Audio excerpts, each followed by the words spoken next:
য'তেই খালী মাটি তাতেই বাংলাদেশী। ড্ৰোনৰ সহায়ত লোৱা জোনাইৰ বিভিন্ন প্ৰান্তৰ ছবি এয়া। জোনাইৰ মুৰকং চেলেং ট্ৰাইবেল বেল্ট আৰু ব্লকসমূহ দখল কৰিছে মিয়াই। শাৰী শাৰীকৈ ঘৰ সাজি এফালৰ পৰা জনজাতীয় ভূমি দখল কৰিছে মিয়াই। এই অবৈধ যি সন্দেহযুক্ত নাগৰিকৰ এই আগ্ৰাসনক আমি প্ৰতিৰোধ কৰিব লাগিব। অন্যথা ইয়াত থকা আমাৰ জাতি জনগোষ্ঠীৰ বিভিন্ন জাতি জনগোষ্ঠীৰ খিলঞ্জীয়া ভাষা কৃষ্টি সংস্কৃতিৰ প্ৰতি ভাবুকি অনাগত সময়ত অহাটো নিশ্চিত হ'ব। গতিকে আমি ক'ব বিচাৰিছোঁ এই সন্দেহযুক্ত নাগৰিকক অনতি বিলম্বে ইয়াৰ পৰা হিচাপ কৰি এটা পৰিয়ালক হিচাপ কৰি ইয়াৰ পৰা বিতৰণ কৰিব লাগে, ইয়াৰ পৰা উচ্ছেদ চলাব লাগে। কিছু বছৰ আগলৈ খালী হৈ আছিল চৰকাৰী ভূমি আৰু নৈৰ চৰচাপৰিসমূহ। ৰেলৰ মাটিও এৰি দিয়া নাই সন্দেহযুক্ত নাগৰিকে।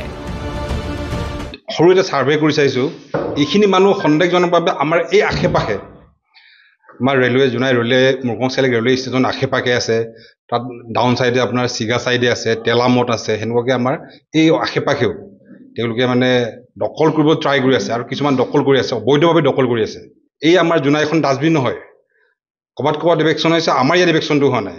তেওঁলোকে একদম জোনাইখন ডাষ্টবিন হিচাপে ব্যৱহাৰ কৰিব ধৰিছে এতিয়া। গতিকে আমি অসম চৰকাৰক আমাৰ জিলা প্ৰশাসনক আমি দাবী জনাইছোঁ, অনতিপলমে আমাৰ জোনাইখনক চাফা কৰি দিয়ক, একদম অবৈধ মানুহখিনি ইয়াৰ পৰা আঁতৰাই দিয়ক। ক'ৰ পৰা কেতিয়া মিয়াই আহি সাজিলে ঘৰ? বিগত সময়ছোৱাত বাৰে বাৰে উত্থাপিত হৈছিল জোনাইত বাংলাদেশীৰ আগ্ৰাসনৰ কথা, কিন্তু কোনো চৰকাৰে সাহস কৰা নাছিল এই ঘৰবোৰ উচ্ছেদ কৰিবলৈ। পিছে এইবাৰ হিমন্ত বিশ্ব চৰকাৰে বেদখলকাৰীৰ বিৰুদ্ধে কঠোৰ স্থিতি গ্ৰহণ কৰাত আশাৰ মুখ দেখিছে মিচিং সংগঠনসমূহে। 15 দিনৰ ভিতৰত বেদখল উচ্ছেদৰ দাবী জনাইছে TMPK আৰু ট্ৰাইবেল সংঘই। আমি 15 দিনৰ সময় দিছিলোঁ, কিন্তু 15 দিনৰ আজি 3 দিন উকলি গৈছে। কিন্তু বাকী যি দিন আছে 13 দিনৰ ভিতৰত সিহঁতক ইয়াৰ পৰাই সকিয়নি দিছোঁ, সিহঁতে অতি সোনকালে নিজৰ ঠাইসমূহ এৰি এই চৰকাৰী আমাৰ যিটো tribal belt and block area ইয়াক সিহঁতে এৰি গুচি যাব লাগিব।